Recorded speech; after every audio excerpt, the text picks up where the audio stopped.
Assalamualaikum warahmatullahi wabarakatuh.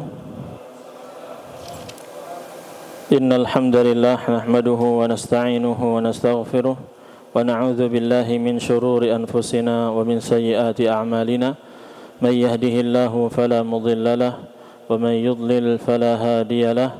Asyhadu an la ilaha illallah wahdahu la syarika lahu wa asyhadu anna Muhammadan 'abduhu wa rasuluhu sallallahu alaihi wa ala alihi wa ashabihi wa sallama tasliman katsira. Amma ba'd, ikhwani fid din azakumullah, Bapak Ibu yang dirahmati Allah Subhanahu wa taala.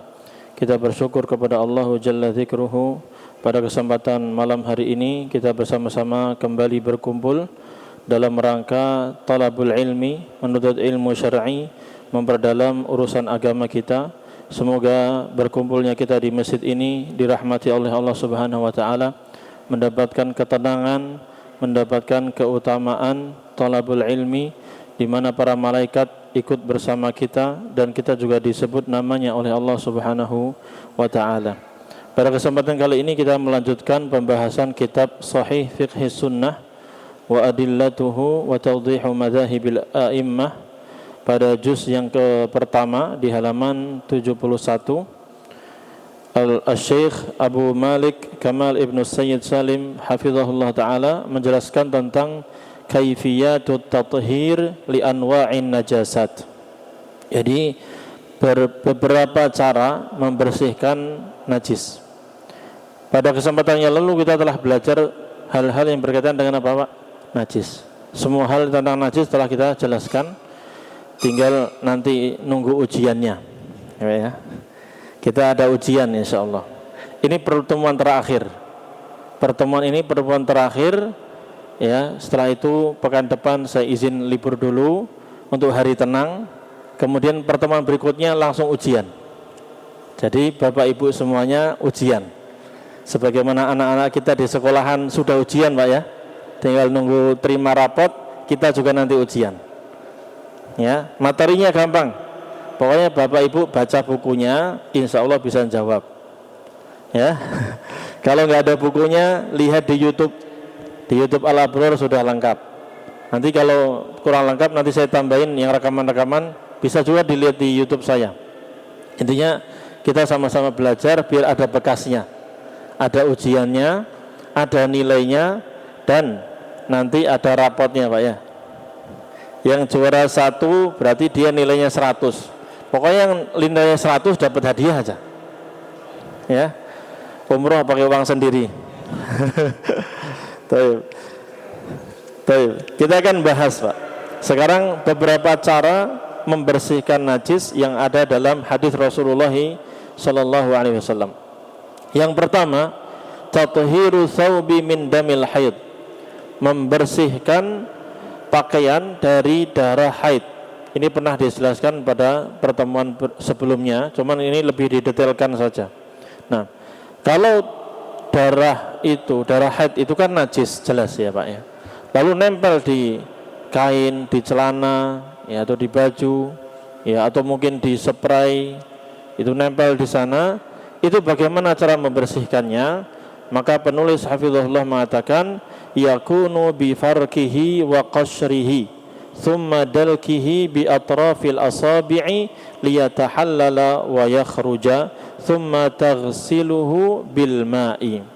Cara membersihkannya adalah dengan dikerik. Kalau kering, ya, kalau sudah kering dikerik, ya kan. Kemudian kalau perlu di sini bisa pakai kuku, ujung kuku. Nah, kalau mau pakai kayu atau yang keras semacamnya silahkan. Intinya dikerik, dibersihkan dulu. Setelah itu apa? Ya, setelah hampir hilang, nanti dicuci dengan air, dikucek-kucek, digosok-gosok. Nah, hilanglah darah tersebut. Ya, sesuai kemampuan kita. Kalau kita mau menggunakan sabun juga boleh. Ya, baik. Dalilnya apa? Dalilnya adalah hadis Asma binti Abi Bakrin radhiyallahu anhuma. Asma putrinya Abu Bakar As-Siddiq radhiyallahu anhuma. Dia berkata, "Ja'at imra'atun ila Nabi sallallahu alaihi wasallam." suatu hari datang seorang wanita menemui Nabi Muhammad sallallahu alaihi wasallam, faqalat, lalu dia berkata, ya, berkonsultasi kepada Nabi Muhammad sallallahu alaihi wasallam, ya Rasulullah, ihdana yusibu thawbaha min damil haidi, kaifa tasna'? Ya Rasulullah, salah seorang dari kami para wanita, ya, pakaiannya itu terkena darah haid. Bagaimana kami harus berbuat? Bagaimana harus dilakukan? Cara membersihkannya bagaimana? Maka Nabi sallallahu alaihi wasallam bersabda, tahuttuhu thumma taqrusuhu bil ma'i thumma tandahuhu thumma tusalli fih. Ya, silahkan dikerok, hendaknya wanita itu mengeroknya, lalu dikucek dengan air, dicuci sampai bersih.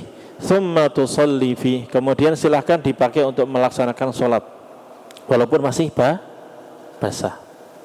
Itu yang penting sudah hilang sesuai kemampuannya. Hadis ini sahih, diriwayatkan oleh Imam Al-Bukhari dan juga Imam Muslim. Hadis yang kedua, hadis Aisyah radhiyallahu anha, juga merupakan putri dari Abu Bakar As-Siddiq radhiyallahu anhu. Dia berkata, kanat ihdana tahidu thumma taqtarisu dama min thawbiha 'inda tuhriha fataghsiluhu wa tandahu ala sairihi thumma tusalli fi. Salah seorang dari kami para wanita pernah menstruasi, ya, mengeluarkan darah haid. Kemudian cara membersihkannya, dia menggosoknya, menguceknya dari, ya, mengerik kainnya tersebut, ya, dari darah tersebut dibersihkan sampai bersih, lalu dicuci dengan air. Dibasahi kainnya tersebut dengan air. Kemudian dia laksanakan sholat dengan pakaian tersebut. Ini juga hadis dikeluarkan oleh Imam Al-Bukhari, hadis nomor 308, dan juga Imam Ibnu Majah, hadis nomor 630. Kalau nomor hadis ini enggak keluar ujian, Pak, santai aja, Pak. Berat. Yang penting inti-inti pembahasannya aja. Hukumnya ini apa? Hukumnya bagaimana? Gitu aja. Baik. Yang ringkas-ringkas saja. Kemudian penulis mengatakan, wa idza aradatil mar'atu an tastakhdima 'udan aw ghairahu lituzila ad-dama bihi aw an taghsilahu bil ma'i was sabuni wa nahwihi minal munadhifat fahuwa ahsan. Apabila seorang wanita ingin membersihkan darah haidnya itu dengan menggunakan batang kayu atau sesuatu yang bisa menghilangkan darah tersebut, atau mencucinya dengan air dicampur dengan sabun dan yang semisalnya, maka ini lebih baik. Ya, kelebihannya kalau sabun apa, Pak? Sekarang sudah melimpah di mana-mana sabun, ya. Kelebihannya apa? Ya, selain bersih dia juga wangi. Tapi kondisi tertentu seperti saudara-saudara kita yang sedang terkena bencana di Aceh, di Sumatera, semoga Allah Subhanahu wa taala memberikan kesabaran kepada mereka. Semoga Allah mengganti harta yang hilang dengan harta yang lebih baik. Semoga Allah Subhanahu wa taala segera mudahkan akses untuk bisa datangnya bantuan kepada mereka. Nah, kondisi mereka ini mungkin sabun hilang, Pak. Sementara ada wanita-wanita yang haid. Bagaimana mereka bersuci? Cukup dengan apa? Jadi dibersihkan saja. Kalau ada air biasa, air apa itu namanya? Air yang mengalir walaupun budak itu bahasanya apa itu? Walaupun keruh, air banjir itu suci itu, Pak. Air banjir itu apa? Suci, kan banyak, dia lebih dari 2 kullah. Ya, berliter-liter suci itu. Antum buat bersihkan juga apa-apa. Ya. Air sungai mengalir deras itu suci. Baik. Ya. Kemudian bersihkan saja sudah, walaupun enggak pakai sabun. Masih bau, Ustaz? Ya sudah, sesuai kemampuannya. Ya, sesuai kemampuannya. Kemudian kenapa dibolehkan pakai sabun atau wewangian? Karena berdasarkan hadis Ummu Qais bintu Mihsan radhiyallahu anhuma, beliau mengatakan, sa'altu Nabiyya sallallahu alaihi wasallam an damil haidhi yakunu fi thawb. Saya pernah bertanya kepada Nabi sallallahu alaihi wasallam tentang darah haid yang menempel pada pakaian. Maka Rasulullah sallallahu alaihi wasallam bersabda, hukihi bidila' waghsilihi bima'in wasidrin. Silakan digosok dengan tulang rusuk, mungkin tulang rusuk hewan, itu bisa buat gosok, buat bersihkan. Waghsilihi bima'in wasidrin, dan cuci kemudian kain tersebut dengan air dicampur dengan daun bidara. Daun bidara itu ada wangi-wanginya, dibersihkan jadi agak wangi. Nah, ini hadisnya juga hadis yang hasan, dikeluarkan oleh Imam Abu Dawud, An-Nasai dan juga Ibnu Majah. Itulah cara membersihkan darah haid ataupun darah yang lainnya. Terkait darah kita jelaskan ya, bahwa ya darah haid jelas najis, ya kan? Ya, darah bangkai yang haram, hewan yang haram dimakan apa? Najis. Cuman darah manusia dan darah hewan yang halal dimakan ini terjadi perbedaan pendapat. Ada yang mengatakan najis, ada yang mengatakan tidak najis. Tapi cara membersihkannya sama. Kemudian yang kedua, tathiru thawbi min baulir radi'i. Cara membersihkan pakaian dari kencing anak bayi laki-laki yang baru masih minum ASI, belum MPASI. Ada MPASI Pak ya? Apa artinya? Makanan pengganti ASI gitu ya? ASI artinya apa? Air susu ibu. Ya. Penggantinya kalau udah biasa umur berapa?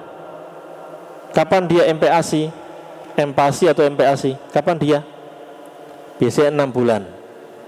6 bulan dia bisa dibuatin semacam bubur, dia makan. Nah, kalau sudah makan MPASI, nggak berlaku hukum ini.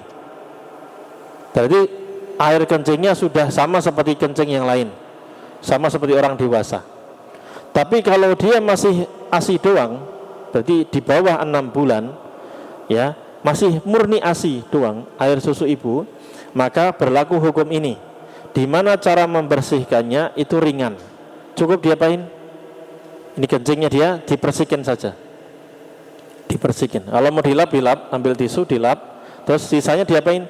Percikin air saja. Tidak perlu dicuci-cuci sampai basah kuyup, nggak perlu. Ini khusus siapa? Bayi laki-laki yang masih minum air susu ibu saja. Tapi kalau sudah minum atau sudah makan apa? MPASI atau sudah makan lontong, nah lain lagi itu. Itu sudah nggak berlaku, Pak ya. Baik. Kalau bayi perempuan gimana? Bayi perempuan sama seperti kencing yang lain, najis dan bersihkannya harus dicuci. Ya, sama seperti kencing orang dewasa. Rasulullah SAW bersabda, yughsalu min baulil jariyati wa yurashu min baulil ghulami. Ya, air kencing anak perempuan, bayi perempuan, maka dicuci dengan air.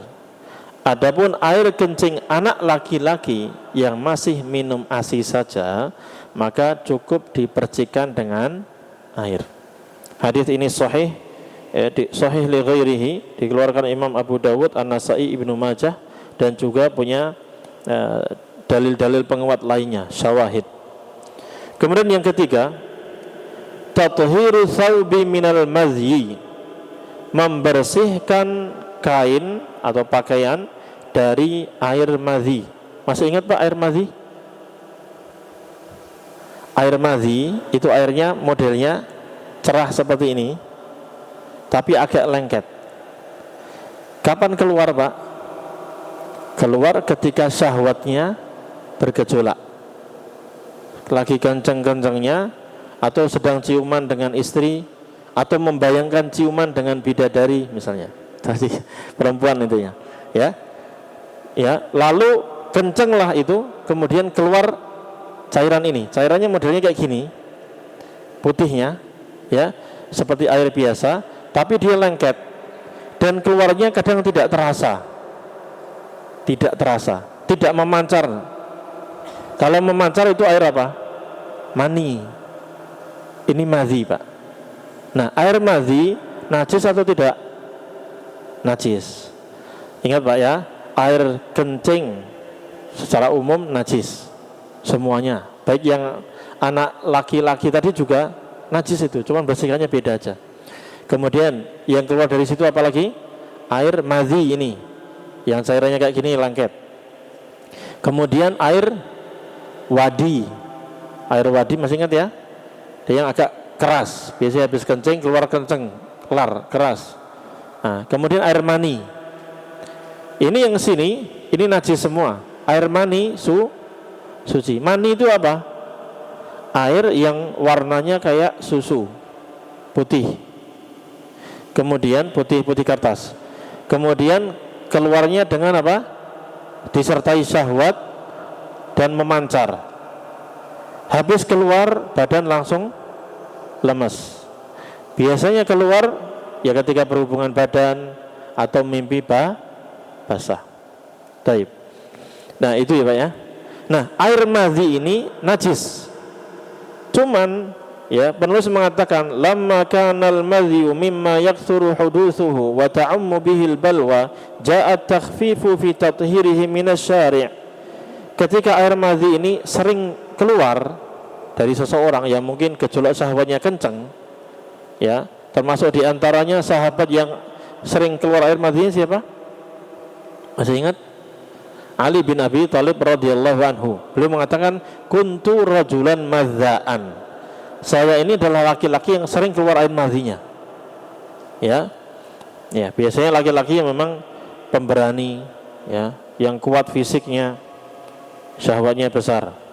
Nah, itu sering keluar madhinya. Nah, penulis mengatakan ketika air madhi ini sering terjadi, sering keluar karena syahwat dan sebagainya, maka dalam syariat Islam datanglah hukum yang meringankan ketika membersihkannya. Jadi cara membersihkan air madhi itu ringan, ya, tidak seberat air kencing. Bagaimana caranya? Fayakfi an yurasha ats-tsaubu bil ma'i fi makanil madhi.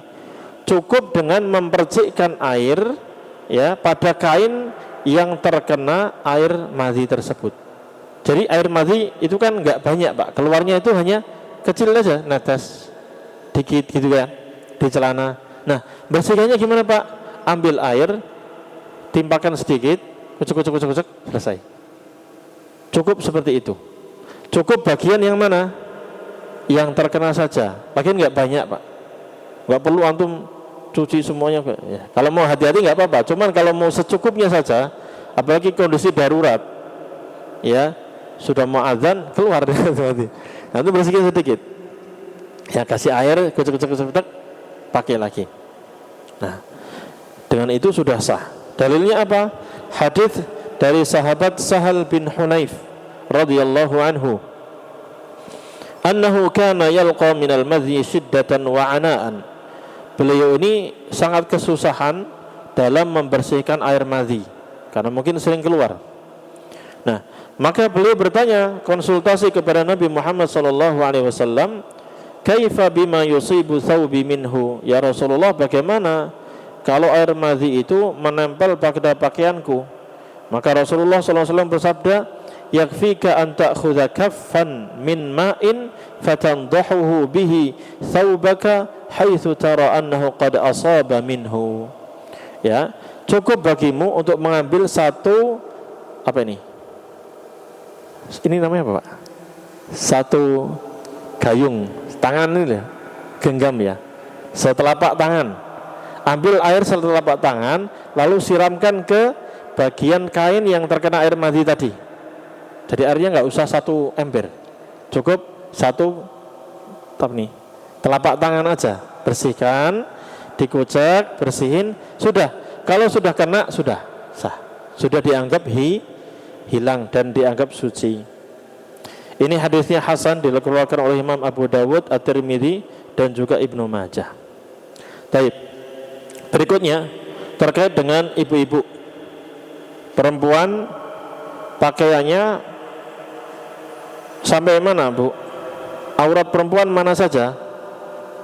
Aurat perempuan adalah seluruh badannya. Sebagian ulama berpendapat seluruh badannya, berarti mukanya ditutup, sak telapak tangan ditutup. Dalilnya al-mar'atu aurah, wanita itu aurat, berarti seluruh tubuhnya aurat. Sebagian ulama berpendapat kecuali wajah dan telapak tangan. Dan ada hadis-hadis tentang hal ini panjang. Ada juga dalil dari ayat Al-Quran. Baik. Sehingga yang boleh terbuka hanya muka dan telapak tangan. Kakinya gimana, Pak? Kaki harus ditutup dan dengan kain. Pakai kaos kaki sudah cukup, insya Allah. Tapi boleh bagi wanita kalau khawatir.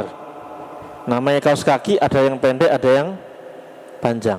Kalau seandainya khawatir nanti mungkin dia lagi bonceng, ya kan, sering tuh naik kan kainnya, ya kan.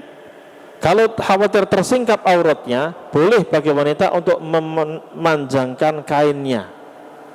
Perhatikan, batasan panjang kain itu berbeda antara laki-laki dengan perempuan. Kalau laki-laki sampai mana batasnya?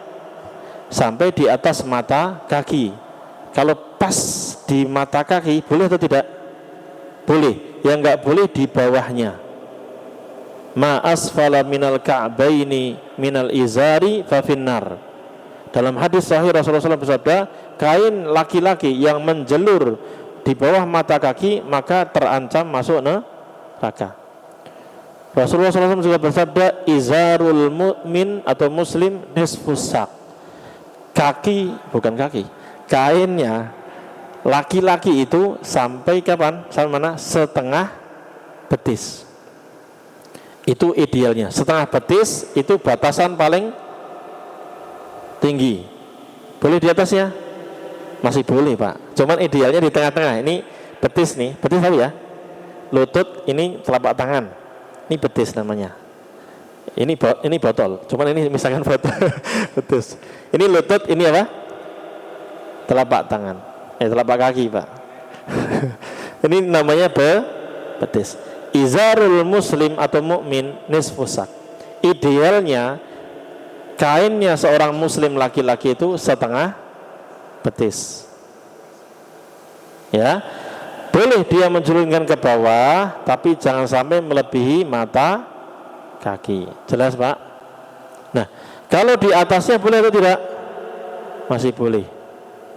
Memang ada perbedaan pendapat nanti, apakah paha itu aurat atau tidak. Tapi pendapat yang kuat, wallahu alam, paha termasuk aurat. Harusnya ditutup. Nanti insya Allah pembahasan ini kita bahas panjang lebar di pembahasan pakaian. Ada bab sendiri. Ahkamul libas. Baik. Kalau perempuan ini sudah kaki, sudah tertutup, boleh baginya untuk menjulurkan lebih dari itu. Boleh, Pak. Isbal bagi wanita itu boleh. Bahkan itu dilakukan oleh para sahabiyat, para sahabat wanita. Ya. Ini Bapak Ibu yang dirahmati Allah Subhanahu wa taala bisa diterapkan dalam acara apa? Pengantin yang mau nikah. Yang mau nikah lagi. Nah, perhatikan ini. Jadi kalau mau acara pernikahan, perhatikan batas pakaian wanita sampai mana. Soalnya kita sering lihat kan, gaun wanita itu, ini wanitanya sampai panjang kan gitu. Berapa meter? Kepanjangan. Intinya ada yang panjang banget. Nah, kira-kira boleh enggak itu sampai 1 meter? 1 meter masih ada kemungkinan boleh, iya kan? Tapi kalau sampai 10 meter misalnya, atau 5 meter lah, standarnya berapa sih, Pak? 3 meter lah ya. Iya. Sampai kalau dilihat itu, ini ibunya, perempuannya, kalau diputerin kayak gini kan, gaunnya itu ya. Nah itu kan panjang sekali. Bahkan ukurannya bisa sama seperti ukuran tingginya, paham? Apa namanya? Diameternya itu. Baik. Nah, batasannya sampai mana, Pak? Kita lihat hadis dari Abdullah bin Umar radhiyallahu anhuma. Rasulullah SAW bersabda, "Man jarra thawbahu khuyala'a lam yanzurillahu ila yaumil qiyamah." Siapa yang memanjangkan kainnya, pakaiannya lebih dari mata kaki karena sombong, maka Allah tidak akan melihat dia pada hari kiamat. Allah nggak bakal lihat dia dengan kasih sayangnya. Jadi Allah akan cuek kepada dia. Dia mau ngerengek-ngerengek, mau minta-minta, Allah nggak peduli. Ini hadisnya umum, Pak. Kita akan lihat habis itu. Faqalat Ummu Salamah, maka Ummu Salamah seorang wanita istri Rasulullah sallallahu alaihi wasallam. Betul? Betul atau tidak? Nah, radhiyallahu anha, beliau bertanya, "Fa kaifa yasna'na an-nisa'u bidhuyulihinna?" Ya Rasulullah, kalau orang yang menjulurkan kainnya di bawah mata telapak kaki, maka Allah tidak akan melihat mereka. Lalu bagaimana dengan wanita-wanita yang memanjangkan kainnya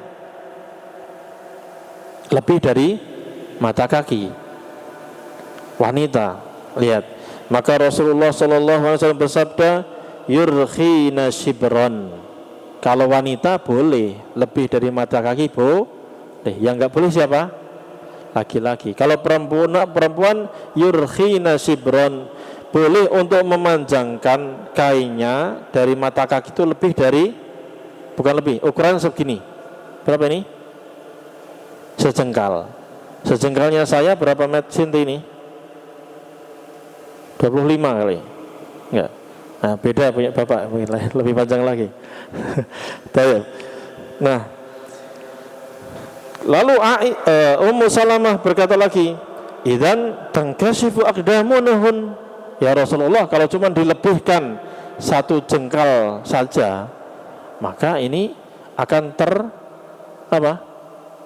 tersingkap. Lihat, Ummul Mukminin Ummu Salamah radhiyallahu anha masih pengen dipanjangin lagi, biar tidak tersingkap kakinya.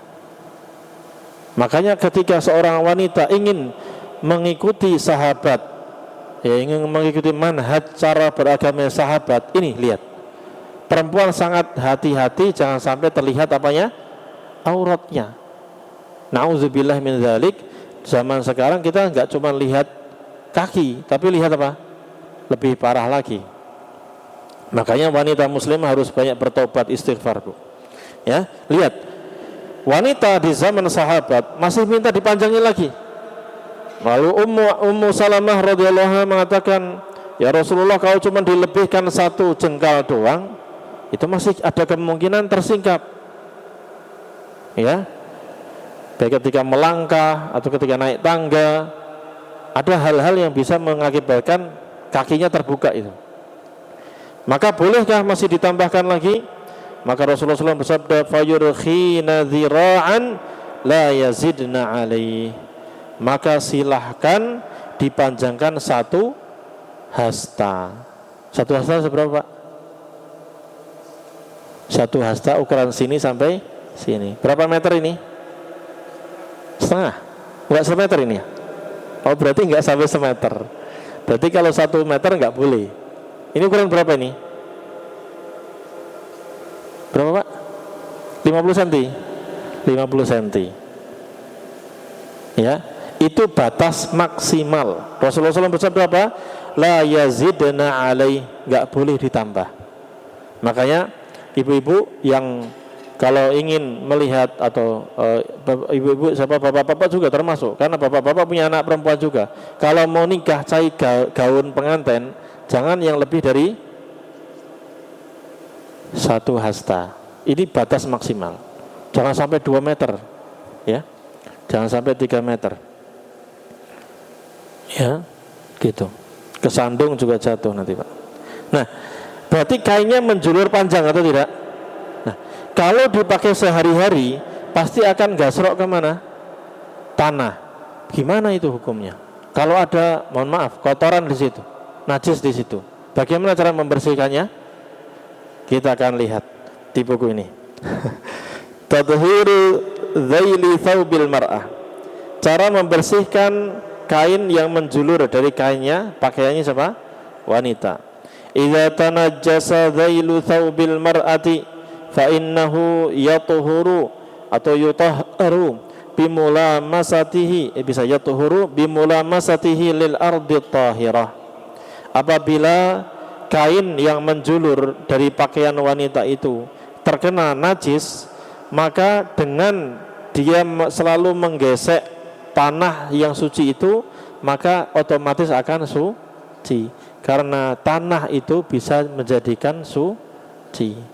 Rasulullah SAW bersabda, ju'ilat liyar ardu masjidan wa tahura. Bumi ini atau tanah ini dijadikan bagi umatku, bagi Nabi Muhammad SAW dan umatnya sebagai tempat untuk sujud, sholat, dan juga bisa untuk bersuci. Suatu hari seorang wanita pernah bertanya kepada Ummu Salamah, istri Rasulullah SAW. Lalu berkata, inni imra'atun utilu dhaili wa amshi fil makanil qadir. Wahai Ummu Salamah, saya ini seorang wanita yang selalu berpakaian yang sangat panjang. Pasti bahasa Jawanya ngelang serah. Bahasa Indonesianya apa? Nyengser. Ya, kainnya itu ngelengser ke tanah. Apalagi saya biasa jalan di tempat-tempat yang kotor, yang tentunya di sana ada benda-benda yang najis. Maka Ummu Salamah radhiyallahu anha menjawab dengan hadis. Qala an-nabiy sallallahu alaihi wasallam yutahhiruhu ma ba'dahu. Nabi sallallahu alaihi wasallam pernah bersabda tentang hal itu, bahwa tanah yang ada setelahnya itu akan mensucikan kain tersebut. Hadis ini sahih, diriwayatkan oleh Imam Abu Dawud, At-Tirmidzi, dan juga Imam Ibnu Majah. Jelas Pak ya? Jelas Bu ya? Tapi zaman sekarang ada yang nerapin nggak kira-kira itu? Langsung cuci ya Pak. Ya nggak apa-apa. Tapi tadi Pak, kondisi tertentu nggak ada air. Seperti saudara-saudara kita yang di sana, ada air nggak itu mereka? Ada. Cuman ada beberapa daerah yang tidak ada airnya. Jadi hukum ini Pak, pegang aja dulu. Suatu saat Bapak pergi kemana tersesat, nggak ada air, nggak ada apa, bisa diterapkan. Jelas Pak ya? Kalau sekarang dalam kondisi enak, ya kan, air melimpah, ya alhamdulillah. Pakai cara mensucikan yang terbaik dengan air. Tapi kalau nggak ada, cukup tanah bersih. Baik. Demikian pula dengan sandal, sepatu. Kalau terkena najis, bagaimana cara membersihkannya? Cuci air, iya kalau ada air. Kalau nggak ada air gimana Pak? Sama, digosok-gosok saja dengan tanah tersebut. Yang kelima, tathiru asfalin na'li, membersihkan bagian bawah dari sandal atau sepatu juga bisa. Dari Abu Sa'id Al-Khudri radhiyallahu anhu, bahwa Nabi sallallahu alaihi wasallam bersabda, "Idza jaa ahadukum al-masjida falyuqlib atau falyuqallib na'laihi wal yanzur fihima fa in ra'a khubthan falyamsahhu bil ardi thumma liyusalli fihi." Perhatikan hadis ini Pak. Apabila salah seorang di antara kalian datang ke masjid, maka hendaknya dibalik sandalnya. Dibalik dulu, dilihat ada kotorannya atau enggak, ada najis atau tidak. Kalau dilihat ada najis, maka silahkan digosokkan ke tanah, maka tanah tersebut akan mensucikannya. Kemudian silahkan dipakai untuk sholat. Perhatikan katakan ini Pak, silahkan dipakai untuk sholat. Berarti sandalnya dengan cara digosok sudah suci. Hadis ini ya diriwayatkan oleh Imam Abu Dawud dan juga hadisnya sahih. Berarti ada dua hukum Pak yang harus kita pelajari di sini. Pertama, mensucikan sandal atau sepatu yang kena najis cukup diapain? Gosok dengan tanah. Yang kedua, sholat menggunakan sandal. Ada yang pernah mempraktekkan di sini? Ayo, ada yang pernah mempraktekkan Pak? Baik, habis hadis ini praktekkan Pak. Tapi lihat kaidahnya. Ya, tajuzu salatu fin ni'al idza ulimat taharatuha. Boleh salat dengan menggunakan sambil memakai sandal atau sepatu apabila diketahui bahwa sandal atau sepatu itu suci, tidak ada apa? Najisnya. Hadisnya adalah dari Abu Maslamah Sa'id bin Yazid Al-Azdi. Dia berkata, Sa'altu Anasan Ibn Malik. Saya bertanya kepada Anas bin Malik radhiyallahu anhu, akana Nabiyyu sallallahu alaihi wasallam yusalli fi na'laihi? Apakah Nabi sallallahu alaihi wasallam pernah salat dengan memakai kedua sandalnya? Maka Anas menjawab, na'am, iya. Nabi sallallahu alaihi wasallam pernah salat dengan menggunakan apa? Sandalnya. Ya. Sehingga boleh seseorang salat gunakan sandal. Gimana Pak? DKM? Aman? Tapi harus perhatikan, sandalnya harus bersih, harus suci.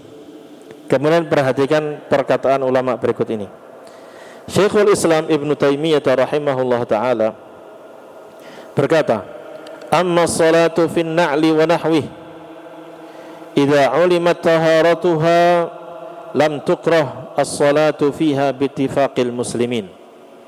Adapun salat dengan menggunakan sandal ataupun yang semisalnya seperti sepatu dan lain sebagainya, apabila sandal atau sepatu tersebut suci, maka tidak dibenci salat dengan menggunakan sandal atau sepatu tersebut berdasarkan kesepakatan para ulama. Jadi ini sepakat para ulama mengatakan apa?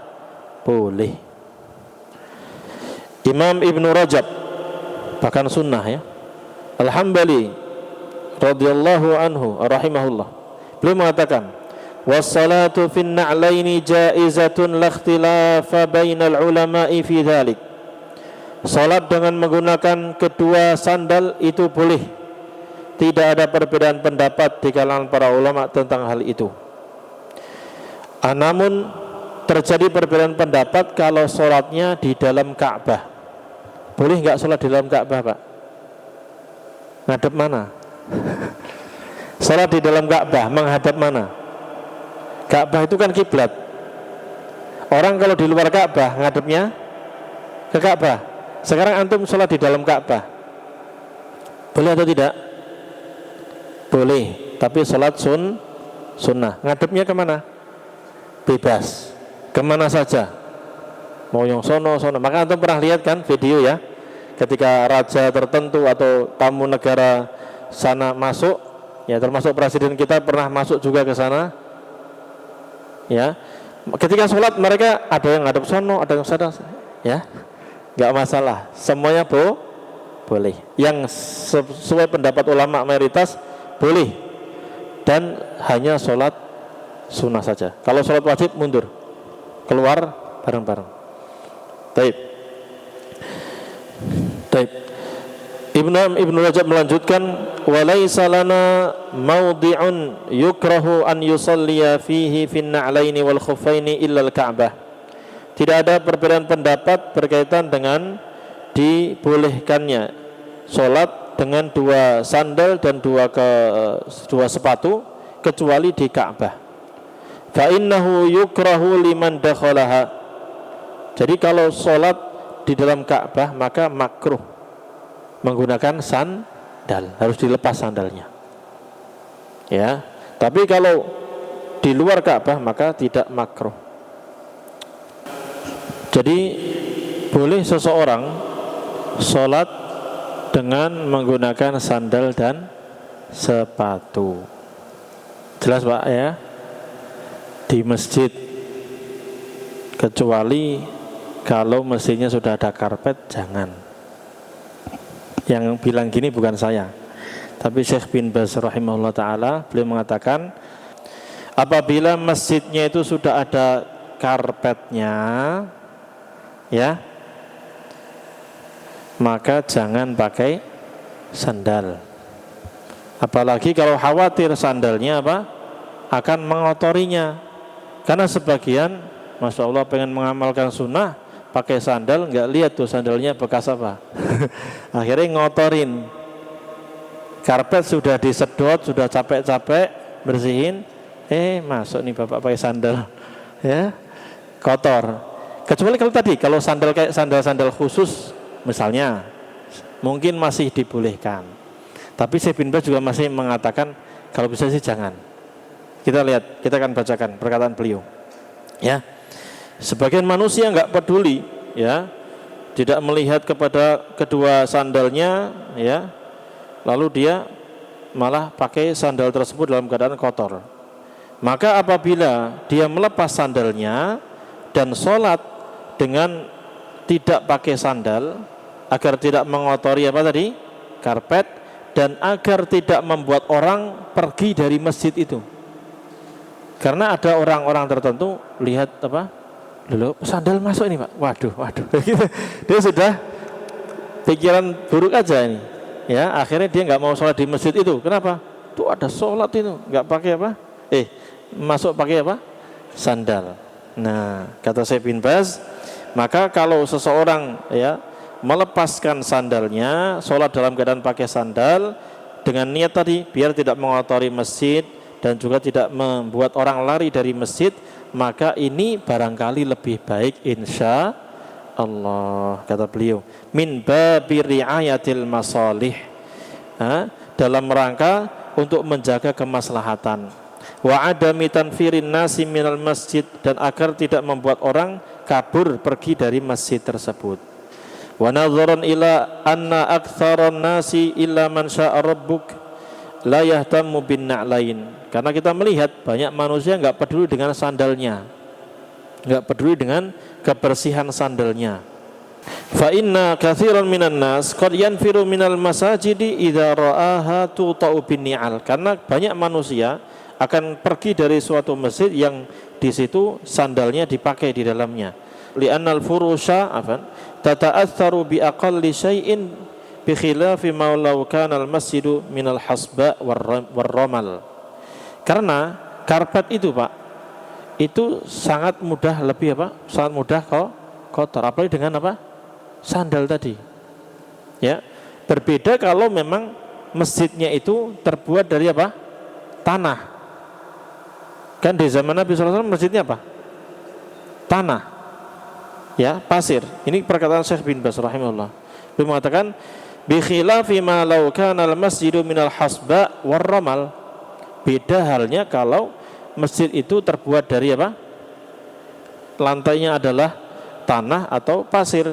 Fa innahu la yata'atsaru katsiran. Maka ini tidak terlalu berpengaruh. Maksudnya kotornya enggak terlalu kelihatan.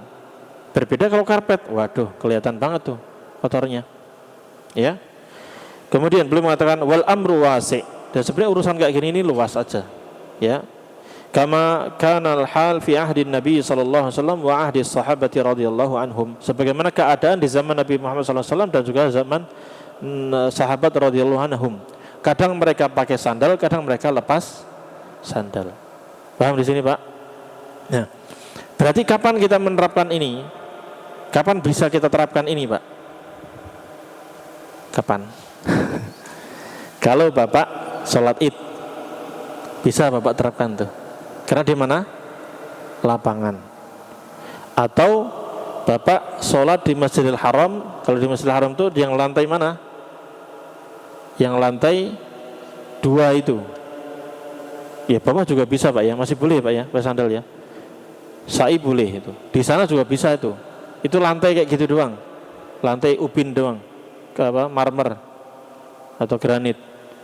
Nah, tapi kalau yang di karpetnya nggak boleh. Dia suruh lepas. Jadi ini amalan sunnah yang sesekali Bapak bisa terapkan di rumah, sholat pakai sandal di lantai itu, sholat amalin. Ya, amalan sunnah itu kalau bisa sesekali kita lakukan. Taib, paham Mbak ya? Pakai sandal gitu ya. Berarti kalau sekarang sholat Id Bapak pakai sandal atau sepatu boleh atau tidak? Boleh. Tentara, polisi sedang jaga-jaga, tiba waktu sholat mereka sholat dengan sepatu gitu, bagus atau tidak? Bagus. Nanti ada pembahasan tersendiri cara memakai sepatu-sepatu bot tersebut. Baik, kita selesaikan berikutnya. Yang keenam, tadhhirul ina'i idza walagha fihil kalbu. Cara membersihkan wadah yang di situ dijilat-jilat sama anjing. Kita telah bahas ini. Dari Abu Hurairah radhiyallahu anhu bahwa Rasulullah sallallahu alaihi wasallam bersabda, tuhuru ina'i ahadikum idza walagha fihi al-kalbu an yaghsilahu sab'a marratin ulahunna biturab. Cara membersihkan wadah yang dimiliki oleh salah seorang di antara kalian apabila ada anjing yang menjilat-jilat di sana, maka hendaknya dicuci sebanyak berapa? 7 kali. Yang pertama digunakan apa? Pasir atau tanah. Jadi misalnya ada anjing ini wadah, dia jilat-jilat di sini, berarti air liurnya itu najis. Masih ingat ya? Najisnya najis mughalladhah. Najasah mughalladhah, najis yang sangat besar. Sehingga membersihkannya 7 kali. Yang pertama kali ambil apa? Pasir, kosok-kosok, bersihin, ya. Kemudian siram apa? Air. 7 kali. Begitu Pak ya. Dalam riwayat lain ihdahunna biturab. Salah satu dari 7 itu dengan pasir.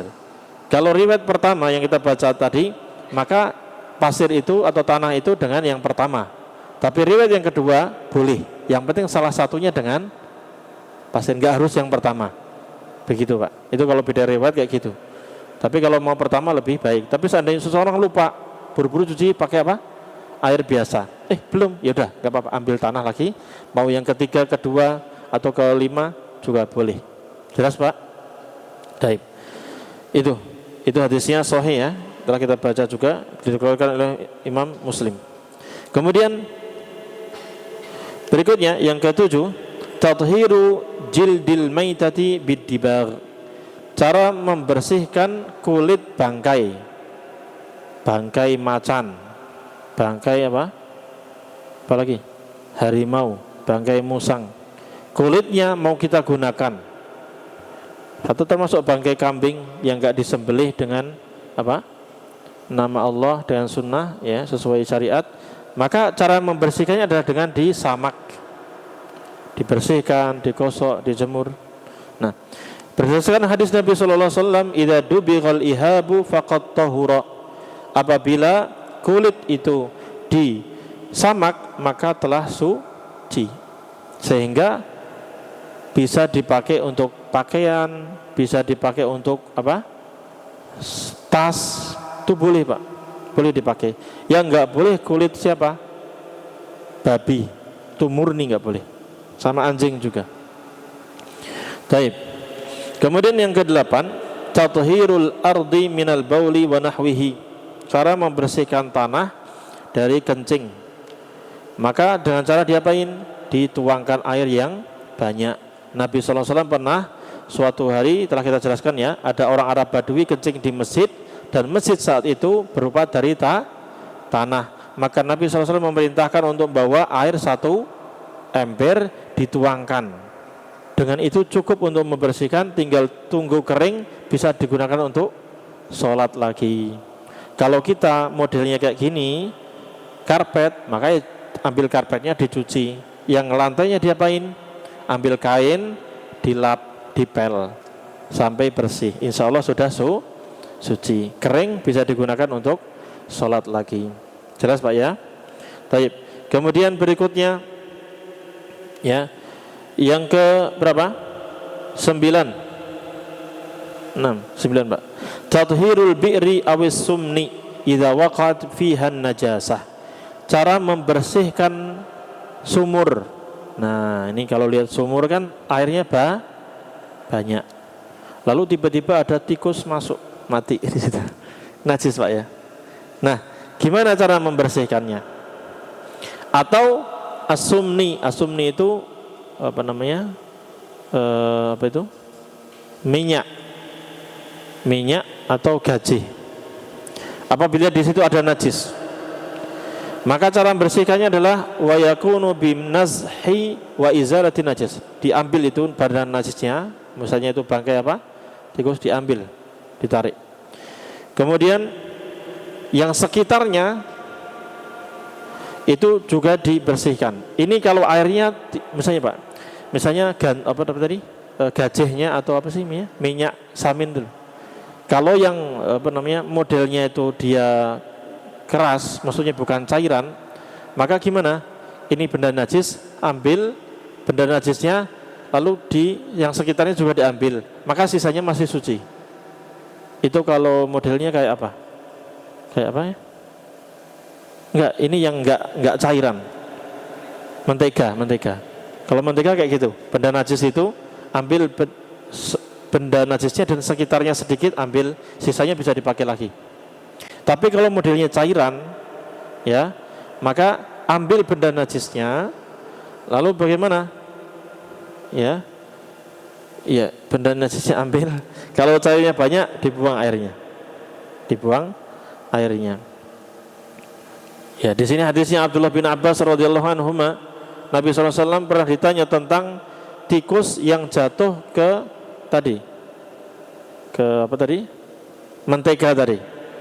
mentega, minyak yang mentega. Maka Rasulullah SAW bersabda, alquha, buang tikus tersebut, wa ma haulaha fatrahu, dan yang di sekitar bangkai tadi dibuang juga. Ya, wa kulu sumnakum, dan sisanya bisa dimakan. Itu kalau enggak cair, Pak, ya. Mohon maaf, ini kalau enggak cair. Tapi kalau cair, maka bagaimana? Dibuang semua. Itu kalau cair, karena sudah menyampur semuanya. Nah, kalau sumur, bagaimana kalau sumur? Ya, ambil bangkainya, ya.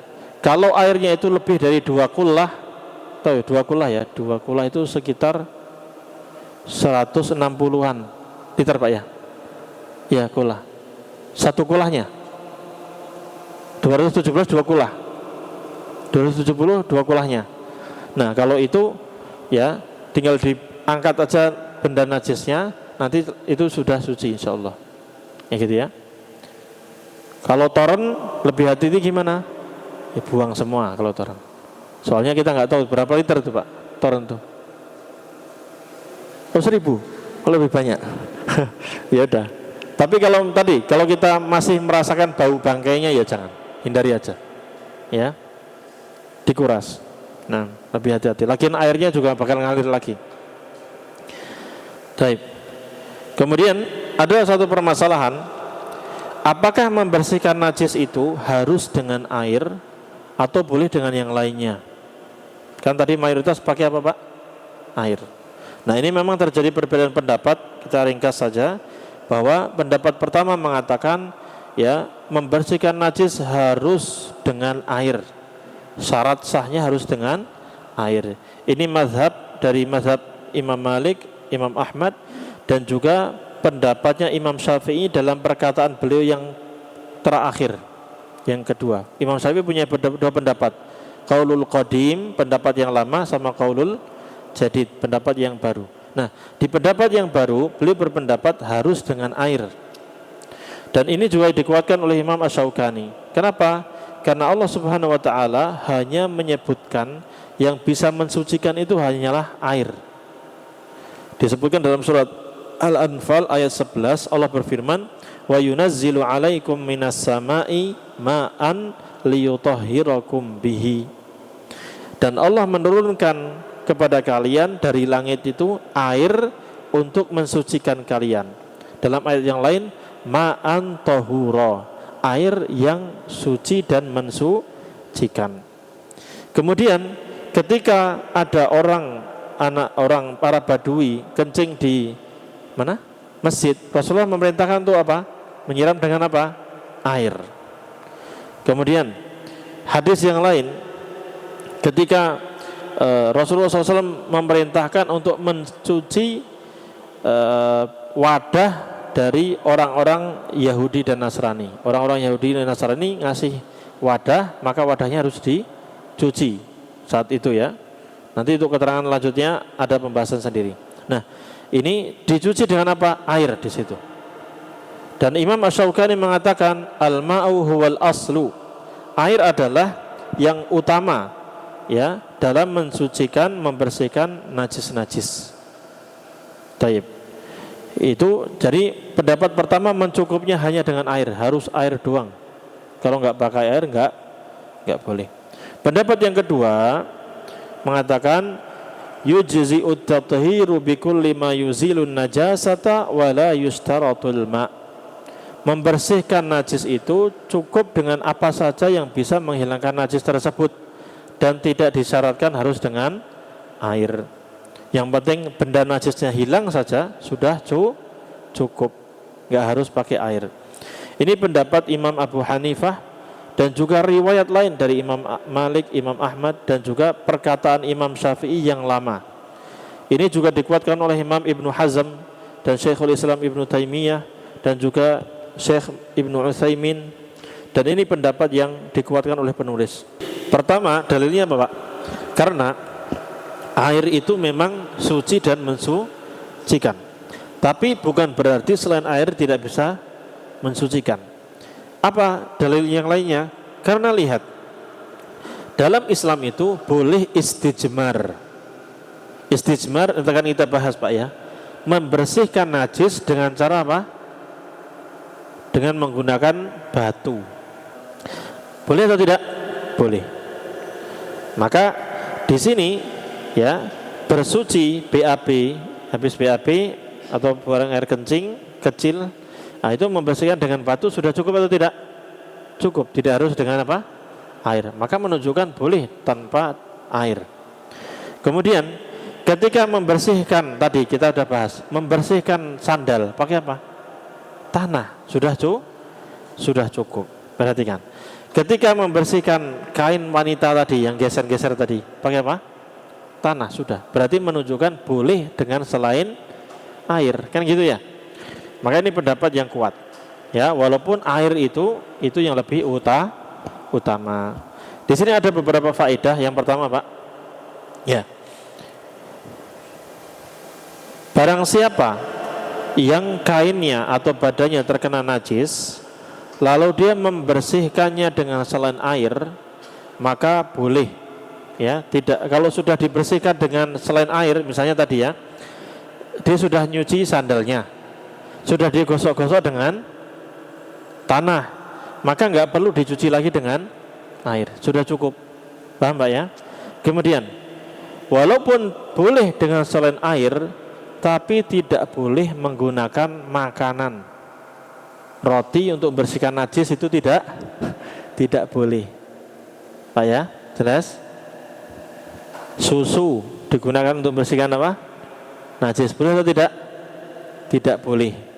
Gak bolehnya kenapa? Karena ini termasuk pemborosan, menyia-nyiakan harta. Sama juga tidak boleh, nanti ada riwayat lain, tidak boleh membersihkan kencing ataupun buang air besar dengan apa, Pak? Ingat, dengan tulang. Tidak boleh dengan tulang. Kenapa? Tulang itu makanannya saudara kita dari bangsa jin. Ya. Kemudian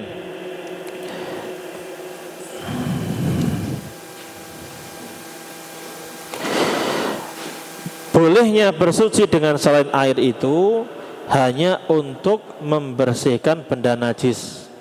Adapun membersihkan hadas kecil ataupun hadas besar, maka harus dengan apa?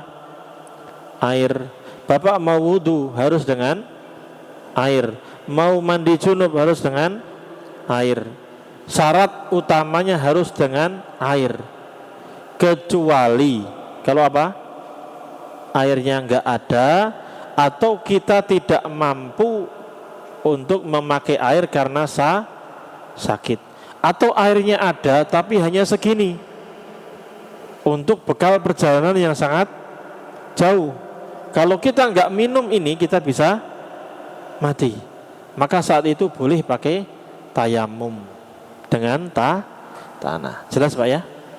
Saya kira cukup sampai sini pembahasan dari kitab Shahih Fiqh Sunnah berkaitan dengan, dari awal kita bahas apa?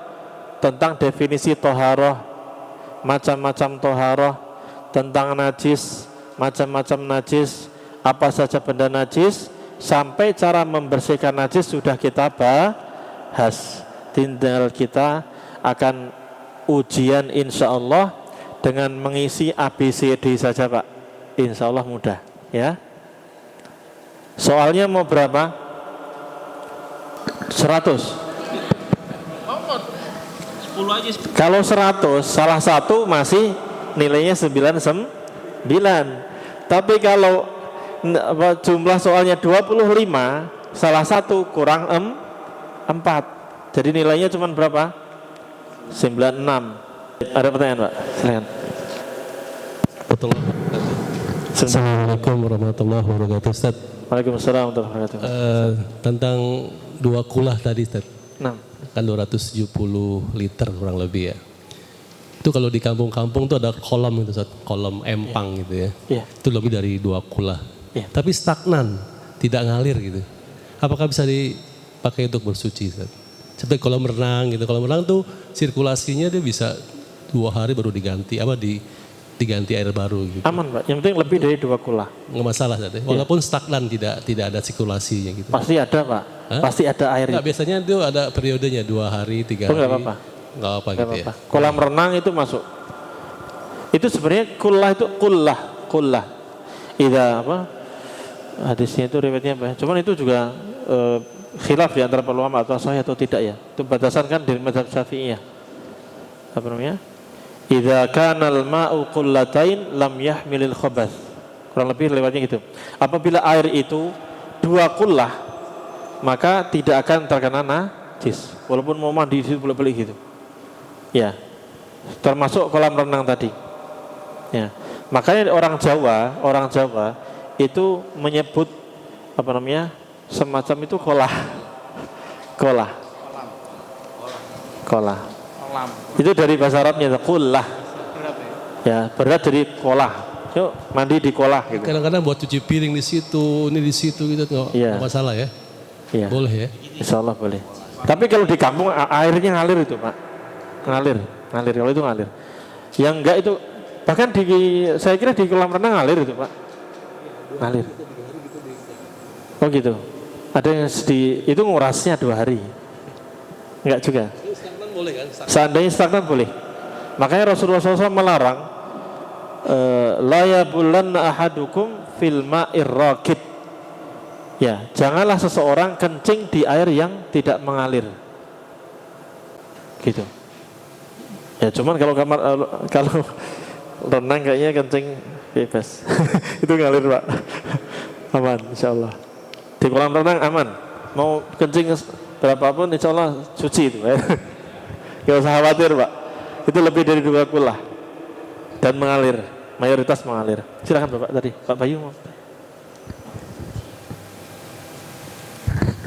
Ustaz, tadi kalau daging anjing itu piring bekasnya apakah dicuci 7 kali juga? Karena mungkin saja kami di daerah negeri kafir gitu, ada menu itu yang kita tidak tahu.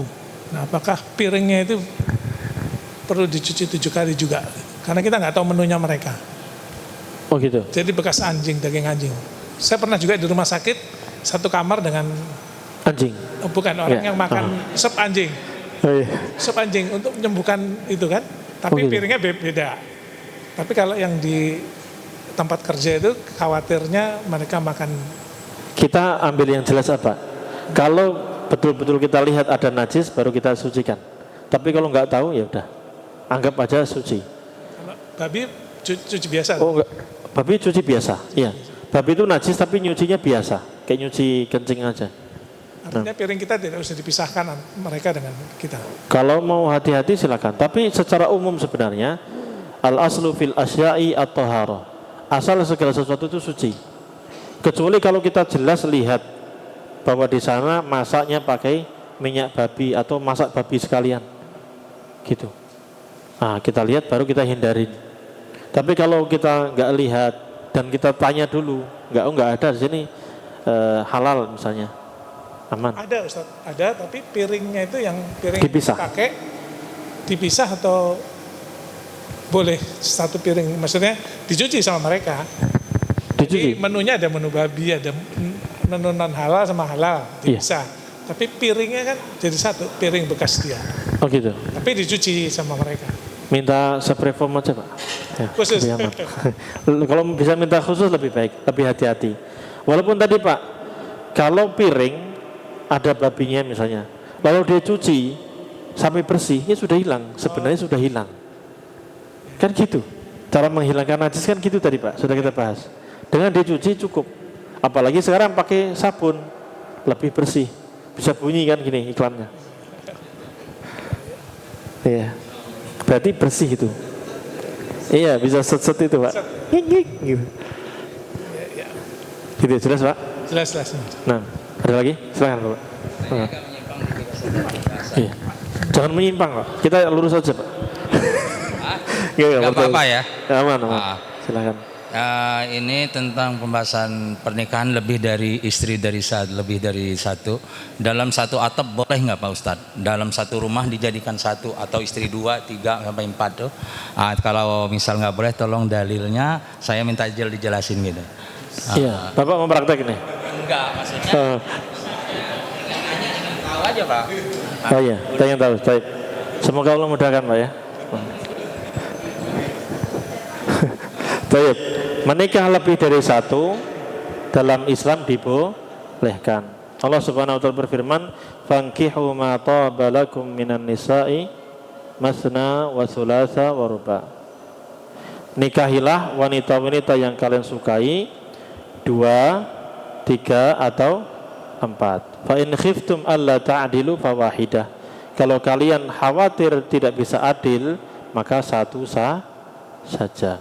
Baik, kalau Bapak mampu, punya kemampuan adil, maka boleh Bapak nambah istri 1 lagi, 2, sampai maksimal berapa? 4. Dan saya sarankan jangan nikah siri. Saya sarankan harus terang-terangan. Memang nggak ada syarat izin sama istri pertama, tapi kalau dapat tanda tangan dia lebih baik.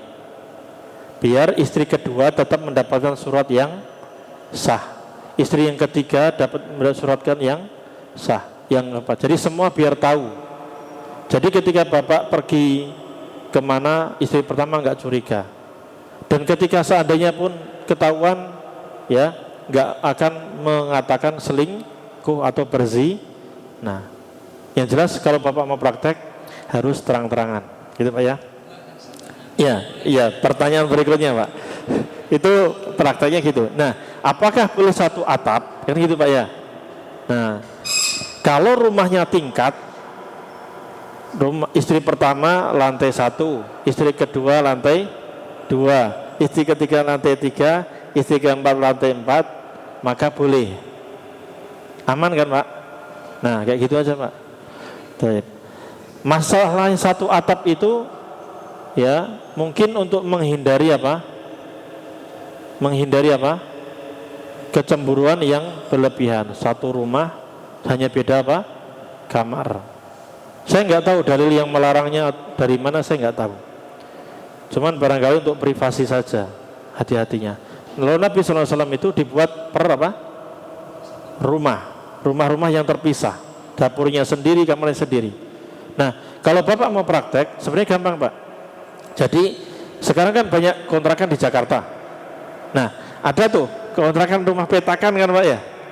Ya, itu satu atap. Tapi kan satu rumah ini sudah ada kamar, dapur, kamar mandi, kamar, ruang tamu, dapur, kamar mandi. Ada 4. Bapak sewa 4 tuh Pak. Nah, sudah 1,5 juta kali 4 berapa? 6 juta sudah cukup. Mampu Pak ya? Insya Allah Pak. Bismillah.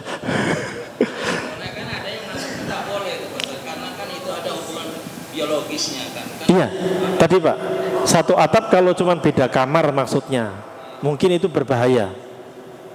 Karena akan dengar. Cuman itu untuk dalilnya saya nggak tahu Pak ya. Cuman kalau sudah beda kontrakan gitu aman itu Pak. Iya. Cuma yang jadi masalah kan satu dapur 4 kamar. Nah, istri 1 di kamar 1, 2, 3, 4 gitu kan maksudnya. Kalau dalil yang melarangnya saya tidak tahu. Cuman mungkin kalau seandainya ada ulama mengatakan nggak boleh, mungkin karena menjaga perasaan saja. Khawatirnya sini lagi masak, sana denger misalnya gitu Pak. Kan gitu. Ya, untuk menjaga hati aja. Jadi kalau kita mau poligami, sediakan rumah masing-masing. Minimal kos-kosan Pak, 1,5 juta bisa Pak insya Allah. Nah, apartemen juga bisa. Sebentar, ada pertanyaan dari Ibu. Baik. Ustadz, mengapa cara membersihkan air kencing bayi laki-laki dan perempuan berbeda? Apakah ada alasan atau hikmahnya? Kalau alasan ada, yaitu hadis Rasulullah SAW tadi. Beliau membedakan antara kencing laki-laki dan perempuan. Itu alasannya. Jadi itu syariat yang Allah Subhanahu wa taala turunkan. Kalau hikmahnya wallahu a'lam, kita belum tahu. Kalau misalnya ada ibu-ibu di sini adalah ahli kimia atau ahli biologi, silakan ibu cek. Beda enggak urin, kencingnya laki-laki, bayi laki-laki yang baru minum ASI sama bayi perempuan. Nah, kalau ibu atau bapak-bapak bisa mengecek dan ada perbedaan, wah itu hikmahnya itu mungkin. Kita nggak tahu, ya. Atau mungkin dari hikmah lain. Kalau laki-laki itu kayak semprotan kan, ya atau tidak? Kencingnya bisa kemana-mana, ya atau tidak? Ya atau tidak? Iya. Kalau perempuan tidak, dia di tempat yang dekat dengan dia. Mungkin ini hikmahnya, kita nggak tahu Pak. Jadi untuk memudahkan, ya tidak ngerepotin tuh, lagi ganti popok, sor gitu kan. Nah itu membersihkannya dengan apa? Cukup dibersihkan. Kalau perempuan kan tidak. Bagi perempuan kencing hanya di tempat itu saja, dekat situ. Ah ini wallahu alam, masih nebak-nebak. Cuman yang penting Pak, hikmahnya diketahui atau tidak, kita sami'na wa ata'na. Tapi pasti ada hikmah itu pasti. Nah, mungkin tadi diantaranya adalah memudahkan ya pembersihannya. Kalau kita lihat perbedaannya hanya di cara membersihkannya saja. Tapi dua-duanya sama-sama najis. Wallahu a'lam bishawab. Silakan Bapak. Mic-nya boleh Pak.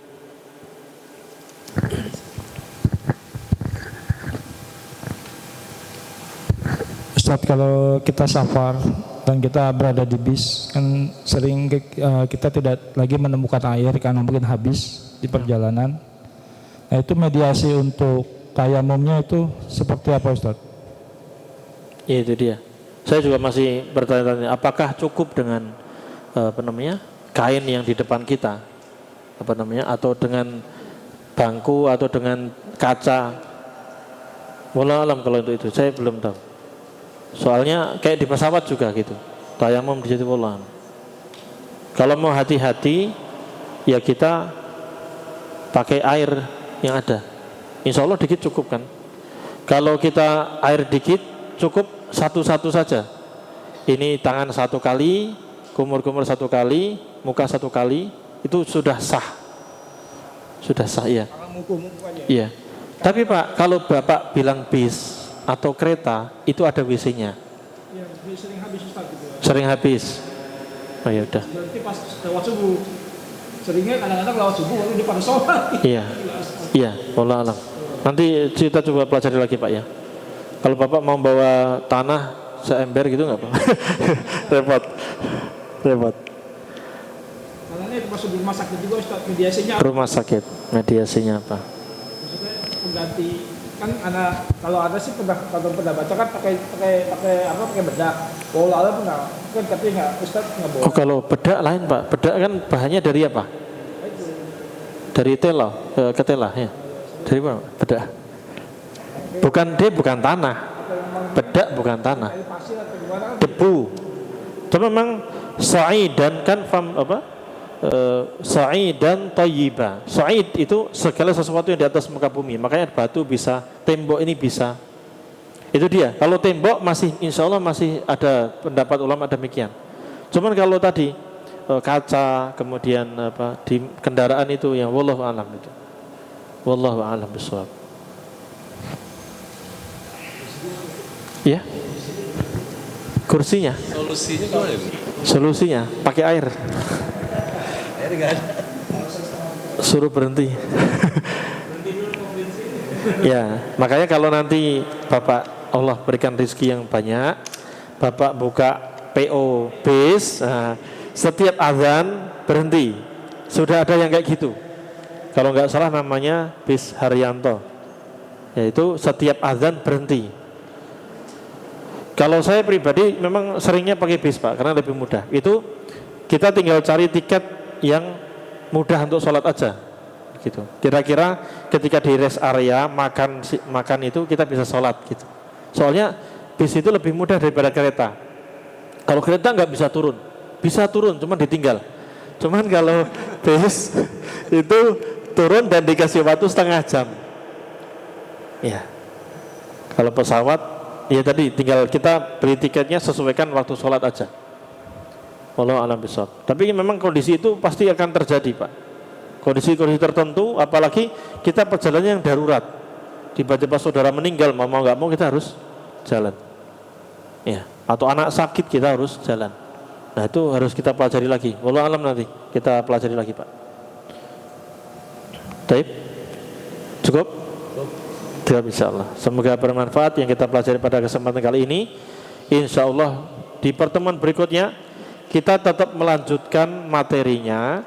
Cuman habis kajian ada ujian. Insyaallah semuanya siap. Silakan nanti untuk jumlah pesertanya disesuaikan aja. Kira-kira berapa nanti kita tinggal cetak aja, Pak ya. Yang mau ujian silakan daftar ke panitia. Nanti latihan aja, Pak. Itu kan ABC. Jadi Bapak pilih nih A, B, C, D. Nah, itu dipilih. Bapak jawab A semua. Insya Allah salah semua. Haji ujian online boleh. Nanti tinggal panitia yang urus. Baik, kita akhiri dengan doa kafaratul majlis. Subhanakallahumma bihamdika asyhadu an la ilaha illa anta astaghfiruka wa atubu ilaik. Wassalamualaikum warahmatullahi wabarakatuh.